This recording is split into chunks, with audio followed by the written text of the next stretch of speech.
अच्छा चले इमेजिन करें आप एक हॉस्पिटल में जॉब करते हैं और वहाँ आपकी नाइट ड्यूटी हुआ करे और रात में वो हॉस्पिटल बिल्कुल वीरान और सुनसान हो जाए। कोई दो बच्चे आपसे मिलने आए, खेलते खेलते आपके पास आए। आप ये सोचें कि ये बच्चे किसी फैमिली के साथ होंगे जो एडमिट होगी, किसी वार्ड से आए होंगे, लेकिन मालूम करने पे पता चले कि यहाँ तो कोई बच्चे ही ना। और फिर पता चले जिससे आपने बात की थी वो जिन के बच्चे थे। शायद बात करने में वो बात ना हो, लेकिन रियलिटी में अगर आपके साथ ऐसा हो तो कितना खौफ आएगा। अस्सलाम वालेकुम, मेरा नाम है अद्दान और मैं आप लोगों की भेजी गई हॉरर स्टोरीज को नरेट करता हूँ। अगर आप भी मुझसे अपनी स्टोरी शेयर करना चाहते हैं तो नीचे डिस्क्रिप्शन में एक ईमेल एड्रेस है और एक व्हाट्सएप नंबर, आप जैसे चाहें लिखकर या वॉइस मैसेज के जरिए आप मुझसे शेयर कर सकते हैं। मैं बेस्ट स्टोरी सेलेक्ट करके उस पर नरेट कर दूंगा। चलते हैं आज की स्टोरीज की तरफ। आज की स्टोरी हमें अब्बास मोहम्मद खान ने, शबी गुल ने और आज़ान ने शेयर की। सभी स्टोरीज बहुत इंटरेस्टिंग है, स्टोरीज को लास्ट तक सुनिएगा। अगर आप मेरे चैनल पर नए हैं तो चैनल को सब्सक्राइब कर लें, बेल आइकन प्रेस करके ऑल का नोटिफिकेशन ऑन कर लें। चलते हैं अपनी पहली स्टोरी की तरफ।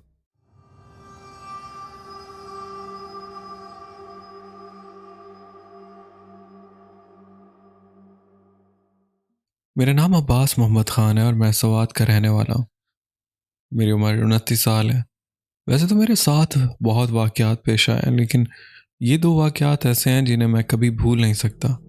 ये 2020 की बात है, फरवरी का महीना था और मैं Swat medical complex and teaching hospital में बतौर रिसेप्शनिस्ट काम कर रहा था। तकरीबन 2 साल से हम वहाँ 6 लोग रिसेप्शनिस्ट की तौर पर काम करते हैं, 3 शिफ्टों में। हर महीने हमें तकरीबन एक रात की ड्यूटी करनी पड़ती थी। एक रात मेरी नाइट शिफ्ट लगी तो मैं ड्यूटी के लिए ठीक 8 बजे अस्पताल पहुंच गया। मैं खाना हमेशा अस्पताल में ही खाता था। जब मेरी नाइट शिफ्ट होती थी रात की 8 बजे से 10 बजे तक थोड़े बहुत मरीज़ होते थे। फिर 11 बजे के बाद हम फारिग हो जाते थे। कभी कभार बाहर से कोई टेस्ट आ जाते थे तो हम ले लेते थे। बाकी जो मरीज़ दाखिल होते थे बस उनका ख्याल रखना पड़ता था। जब रात के 12 बज जाते थे तो चौकीदार और दूसरे डिपार्टमेंट के लड़के सारे रिसेप्शन पर मेरे पास आकर बैठ जाते थे गपशप के लिए। तो वक्त बहुत अच्छा गुजरता था, लेकिन रात के 1 बजे तक सब वापस जाकर सो जाते थे और मैं और एक चौकीदार जो कि 22 साल से उसी हॉस्पिटल में ड्यूटी कर रहा वही रह जाते थे। हम बस बातों बातों में वक्त गुजार लेते थे। फिर वो भी हमारे रिसेप्शन के पास अपना बिस्तर लगाकर सो जाता था, क्योंकि एक मेन दरवाज़ा खुला रहता था, वो भी रिसेप्शन के सामने ही था। अच्छा अदनान भाई, वाकया कुछ ऐसा है कि तकरीबन 2:30 बज रहे थे। मैं रिसेप्शन पर बैठा हुआ था, अपना काम ख़त्म करने के बाद यूट्यूब देख रहा था।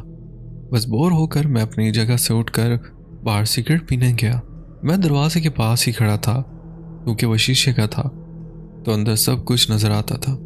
जब मैं वापस आया तो मेरे सामने वाली लाइट्स जो इमरजेंसी वार्ड की करीब थी ऑन ऑफ हो रही थी, जो कि चौकीदार ने खुद ऑफ की थी।